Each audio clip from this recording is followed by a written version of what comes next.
Hi guys, and welcome back to day 25. I have a very special guest with me today. He has agreed to join me to answer some questions. Someone asked a question yesterday or the day before or the day before that. And whilst I try to pull it up, would you like to tell them how your day was? What did we do today? We stuck up some panels on some walls because Chai keeps barking in the office, and the office is very echoey. So the corner where she lies on the floor, we decided to put these absorbing... We're installing some sound acoustics panels for the office because the office is very small. It's like a 4x4 meter room, and there's like 4 people in there and a barky dog. So you can imagine how... And she's a small dog. Painful the sound will be with that many people in there. So we just need to cover the walls with... Basically, it's like a 2 centimeter felt pad that we've... basically what's called wallpaper, but it's a 2 centimeter wallpaper and it's all recycled foam to help absorb the noise. Basically, we want no echo because echo hurts our ears. Because everything is tiled and everything is hard surfaces. Oh, I didn't think about that. It's the hard surfaces. Yeah, we don't have curtains. We don't have space for curtains. There's literally nothing soft in there other than those felt pads that we've just installed. I thought it was the tiling on the floor, but it's not just the tiling. Everything's a hard surface, so it all bounces. Because the walls here are made of concrete. So maybe I should get some material to cover the cupboard doors that we have at least, because we don't open them that much. Yes, I keep forgetting. I was going to get the hook thingies. Yeah. And then just trade t-shirts or something. I feel like I'll get something nicer. Yeah. I was going to put emergency blankets in case people get cold or something. Okay, so... That would be cute if we put scarves, long scarves or something. Yes. Yes. Can I go to my question? I'm very excited to ask it. People said that I disturb you and I interrupt you. But then yesterday I told them that I read a reel that said in ADHD culture, interrupting the person you're speaking to is a sign of great respect. And I looked at the comments and people were obviously upset, being like, it's rude to interrupt people, which I understand, but I don't think people got the humor in the joke. So that was funny. So I just interrupted you. So that's why I just brought that up. Anyway, so Carol is 82. She has been watching these vlogs for every day. Hi, Carol. And her question is, why is it that Peter doesn't like to be hugged? I notice you love to hug the boys, especially Joel. And Peter is a very smart person. He adds to the conversation. We don't need to inflate your ego anymore. But the other question is, when you go out with the boys, why is it Peter is always left in the back all by himself? You look like a lost puppy. Okay, so let's start maybe... That's a compliment. I love lost puppies. They're so cute. Let's start with, why don't you like being hugged? I asked Peter this morning, and then... So how I see it we thought it was an interesting question. The reason why human beings like hugs is that your body releases oxytocin. Oxytocin is the love hormone.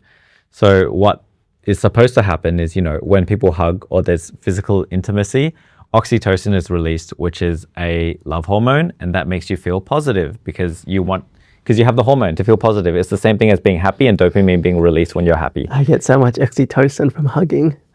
It's a chemical that's released that creates those feelings. I suspect for me, the hugs and physical intimacy, I do not get nearly as much oxytocin as Techie. Yes. Or dopamine, which means how I explained it to you one time was that a hug to me is the same as, what is it? Sticking my finger in his nose. Because... Is it actually equivalent? Can we test this theory right now? No, because that disgusts me. But this is worse. So technically me sticking my finger in your nose is worse. It's just neutral. But that kind of makes sense to me. So to me, it feels... Because I don't get oxytocin from it, then what is a hug then? A hug is someone getting into your personal space and being there for a prolonged period of time, which is exactly what I feel with a hug. Although I let Techie do it because I love him and I want him to get oxytocin. You do love me. Even though I don't get any. I think from a genetic standpoint, everyone is different, right? So for example, everyone can have a different metabolic rate. And just for you specifically, what you're saying, again, I'm repeating this back to you, is that the amount of oxytocin that you get compared to another human is just you just happen to be low oxytocin from a physical touch. My question is, does anything release oxytocin for you? I think for me, because I'm a little special, I think you know as well, I usually only get, I only get oxytocin at the beginning stages of a relationship, which I consider the honeymoon phase. I think we're still in a honeymoon phase, but he begs to differ. But after that, for me, the initial period, because I actually do get oxytocin from the physical intimacy, the hugs, all of that, only at the beginning of a relationship, like the first few months. After that, it is, because I'm not getting any oxytocin, it is just literally pure commitment and dedication and me trusting the relationship and effort that goes into the relationship that keeps it together for me. Then what is love to you is the question. To me, love is the dedication and the willingness to put all of the work, the dedication, the hard miles into a relationship. That's what love is for me. Admitting that you're wrong when you're wrong. And admitting you're right when you're right. Yesterday I told them that about your, what is it? Should we take out the rubbish? And I'm waiting to hear people's feedback because I just posted the episode like not too long before posting this, but I'm really wondering if people think if it's a common thing about the should means you need to do it, or do you think most people should means like should we or should we not? I think you're an outlier there. And then you know how you said that last time I told you that one of my friends is an extrovert and gets energy from spending time with someone else? Someone else commented and they're also the same. So I think the population size for people who actually get energy by being placed next to a random person is greater than you think. Why do you think it's greater than I think? What because do you think it is? Previously you said like, I think most people... Yeah. But one or two people out of a few thousand is not most people. But this is people commenting actively and like... Out of everyone who comments, statistically you might be right. This guy is very, very technical. What do you mean? I said most people, not all. Most people, which means what? More than 51%. Okay. And then the next part... What do you want me to say? A significant majority? Yeah, significant, like 90-something%. Maybe 99. those two are just outliers. They could Statistical anomalies. They could be. Then they're therefore not able to be included in the data. Oh yes, the outliers, so we exclude that data. Then the next question to you is, when we film, why are you in the back looking like a lost puppy? I can kind of answer that. Yeah. Peter does not have a lot of energy. So if you'll notice, most of the time it's me holding the camera, talking. He's very good at telling us what we need to do in a video, like this is what we need to film, but he will make me do it. And then when we need to film more candid moments, which is part of the vlog, he already has low energy. So going up to him and like talking to the camera with him, I feel like that would drain him. So I intentionally don't do that. And I know it's easier for the other two boys. So it's easier for me to chat with the other two boys for the sake of a video rather than go up to Peter and drain his energy. Like if you guys just look at these vlogs, how often does he join me? Even today, I was like, I'm going to ask him to join me, but I think it's already stretching his energy. There's no way he can be here every day.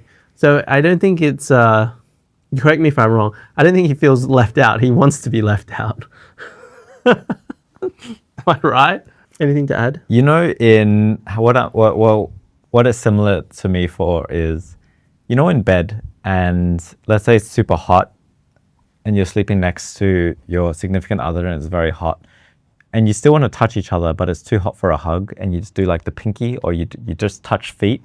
That's what it is for me, where I'm really tired. I don't have the energy for a full-blown hug or full-blown inclusion in whatever's happening. I just want to be off to the side, still there, but just give me my space. Give me my period of respite. Yeah, I don't think... similarly to how Peter's oxytocin levels are low, maybe you're just low in most things. His energy levels are also... Because if I had more oxytocin or more dopamine, then I think I would have more energy because there would be more things to be happy about, wouldn't there? Yeah, that's true. Because, okay, I've had 6 exes and I told Peter, out of all my That's a lot of exes. He has the lowest energy. And I didn't realize... So at the start of the relationship, I just thought he was upset at me all the time because he just is in a bad mood. Oh yeah, I remember That's what that. it felt For the like. first year, you were like, why do you, for the first year, right? First year and a half, Teko was just thinking, why this guy hates me? I did, because your Why energy is level he- is so low. Yeah. Why does he get no dopamine from me? It must mean he hates me. Where is this coming from? Is this coming from your childhood trauma? Yeah, but so sorry, I'm like reading comments and trying to focus on what you're saying at the moment, and there are some really funny comments that I'll go through next. But I kind of half paid attention to what you just said. And my point that I was trying to make is Peter's energy level, just as with his oxytocin levels, are low. So he is okay not appearing on vlogs to the same extent. It's an energy conservation tactic, right? Like even now, can you guys see he's fading? I yawned. Okay, so the next question is from Kimberly. Remember the day when you were sitting here and I was talking about Chai and whether she can evolve and maybe one day Talk. talk to us? Yes. The question is, how did this vlog start with dog evolution? Techie, what is going on? That was my point. ADHD, that's what's going on. I literally, how sometimes I pick the topics for the day that I want to speak about is whatever pops up as a random thought in my head throughout the day, I will just note it down if I think it's interesting. And that was genuinely, I looked at Chai one morning and I was like, oh my God, you're so cute. And then I saw a dog video of them using buttons to communicate with dogs. And then the thought just popped in my head. I wonder if one day dogs will evolve, because genetic evolution is a thing, right? And one day they'll be able to talk to us. Is there any flaw in my thinking? Or do you think it's entirely possible? It's entirely possible. I knew it. I'm so smart. Humans, given enough time, will genetically, what's called selective breed, more intelligent dogs to understand human speech. That's technically possible. It just will take a lot of iterations and a lot of lifetimes, but eventually. But I think what would happen sooner is we would figure out what signals in a dog's brain would mean what, to just show like general emotion. I think emotion is easier to do. Like you hook them up to the brainwavy machine and then there's a screen, and then when Chai goes, then it says like a smiley face pops up on the screen. It's not a thought. What is it? It's not a conscious thought process, more of an unconscious thought process. That we can then try. I don't know how useful that would be, because she's always thinking about food. So for instance, if we crinkle a piece of paper, she'll look over because she thinks we're opening a packet of food. So it's kind of useless because it's just going to be food, noise. Should I defend? So it's kind of useless, to be honest. It's not going to be anything useful. Do you know what this reminds me of? Up, that dog that's connected, that has the robot voice? That's exactly what it reminds me of. Squirrel. Okay, you ready for the next funny comment? This one's hilarious. Claire says, when I go full screen in the bottom corner, I get a jar of peanut butter and a cup with a smiley face. Does anyone else have this, and what does it mean? Oh. So people do see it. No one's ever seen that before. No, people have seen it, but I don't think anyone comments on it. What does it mean? It's PB stands for peanut butter. And tea, that's me. Tea, get it? It's a cup of tea. We made those so long ago and we've uploaded, and I completely forgot they even existed. That's actually really funny. Yes, so PB. You have a good eye. Peter, and tea. Like PB and J, peanut butter and jelly, but it was PB and tea. So I am the tea and I am the cup of tea. So yes, there it is, Claire, your answer. What does that even mean? You didn't even answer the question. What is your cup of tea? Oh, I am tea. I'm the peanut butter and he's the cup of tea. That's what you meant. My name starts with T, now. so I'm Techie the T. T-E-K, but it became T-E-A instead. I thought you were going to spell tea wrong. I'm like, T-E-E for tea. That's not how you spell tea, darling. Blair says, about working and saving for retirement, or do you spend it now? Oh, the other day I was talking about something to do with having to make decisions as to, I remember, guys, there's so many topics, it's really hard for me to keep track, but there's the paradox of the three things: money, health, and time. When you're young, you have your health and time, but you really don't have money. And then when you're middle-aged, you have time and health. No, you got health and money, but no real time because you're too busy working. And then when you're old, you have money and time, but you don't have your health anymore. So the question is, do you save all the money, or do you and spend it? Like the question is, how do you balance that paradox? Yes. Anyway, so Blair says, I don't know how good you are on reading long form stuff. I'm really bad at reading long form stuff, but I did just read a whole book. A picture book. On Saturday. Shut up. I was going to get to that, but I finished a whole book on Saturday. My designer for my clothing brand gave me a book from his university, and he's like, read this. So I read it, but Peter is right. It was 95% pictures, and I finished it in an hour and a half because it was 95% pictures and diagrams, which I loved. But yes, usually I'm pretty bad with reading long form stuff unless I have a very specific purpose to read it. But Blair recommends The 4-Hour Workweek by Tim Ferriss. He talks about this. Have you heard about the 4-Hour Workweek? Yes. Okay, you just as if you know exactly what the book is. Yeah, I've heard about it. I forgot what it was about. Okay, so that was very... I've heard about it. It was a bait. I believe it is chapter 2, the rules. Break the rules and how people in a younger class will time shift their retirement to early on, as in having experiences as opposed to saving, and not having experiences when they're too old to experience those wonderful experiences. It's about leaving yourself... It's not about leaving yourself broke either. I think this point of this comment is that maybe younger generations are now spending more. Like, I remember. Sorry, this is a side tangent. It might be the point that Blair's making, but there was an Instagram reel. Last time when you saved money, it used to be able to meaningfully secure your future, right? You could buy a house with it. But now the ability for that same amount of time that you invest into working to buy a house, it seems like almost ridiculous that you're unable to save. So people nowadays look at the future and they're like, I'm going to spend my next 40 years of my life saving for one house, or should I take that money and go on trips around the world for the next 40 years? And now that seems like a much better thing to do because it's so unrealistic for them to save for a house. Does that make sense? My question is, what's going to happen with all of this stuff? Maybe because Peter reads and watches a lot of like world building type books where it's like alternative worlds that are built. So is there an alternative world that deals with this crisis where houses are like increasingly expensive because people bank assets to save money, but the income that the average person makes to try and acquire those assets like a house doesn't appreciate as fast as the assets are appreciating? So doesn't that mean eventually all the wealth gets trapped within a pool of people, and then most people can't afford a house to live? Isn't that the French Revolution? And then what happened? I'm terrible at history. Lynched the rich people. All the rich people got lynched.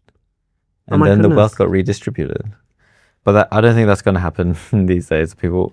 It's really hard for the rich people to be lynched. Yeah, the rich people nowadays have money. it's almost impossible. With technology, you know what I mean? You can't run up to someone's house anymore and pull them out and lynch them. It's impossible.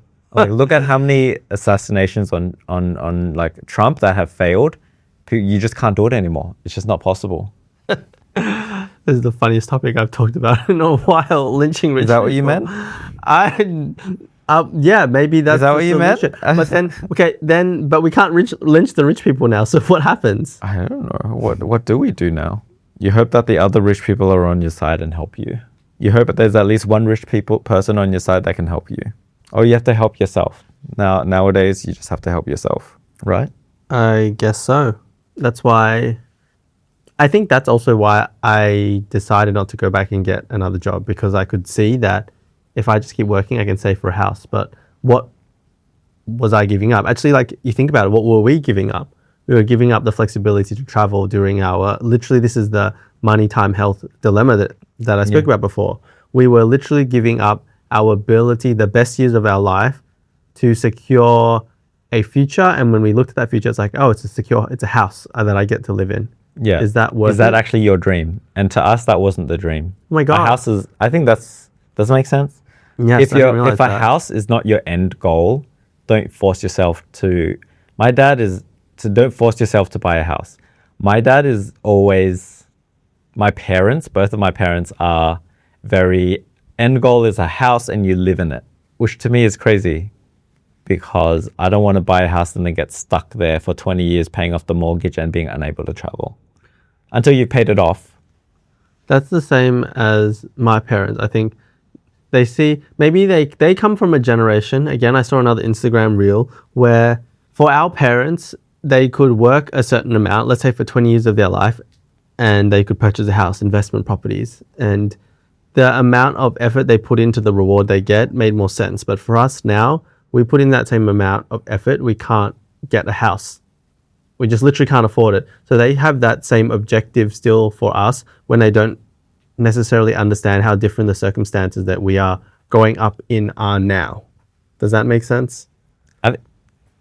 I think my parents understand. I think your parents understand as well because our parents are relatively financially, your parents more financially literate. So they understand it's not as easy. I think your parents know that.